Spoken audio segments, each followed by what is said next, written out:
page or my home controller index view, and I said view in page inspector. What's smart about that, by the way, is that it was able to say, oh, okay, in order to show that, I need to fire up the home controller, right? So I right-clicked on the home index view, and it spun up the home controller. So that's kind of neat.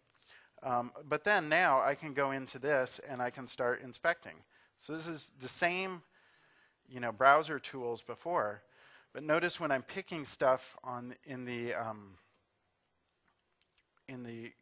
inspector, it's highlighting it on the right. And what's cool is here I click this thing, modify this template to kickstart your application. It's selected on the right this view bag message thing, right? So this, which you can't see.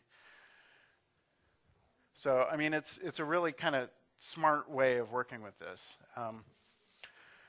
So I mean, that's kind of helpful in terms of bringing, and this is what I was talking about earlier, the idea of kind of developer tools traditionally have focused on the application side, but I am glad to see more kind of movement towards, well, this actually is a document, it's structured content, we need to work with it that way.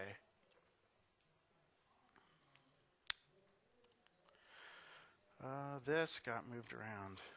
Well, okay, we can still read it.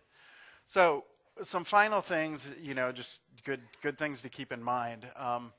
I mentioned the idea of structured content. I talked about the page inspector.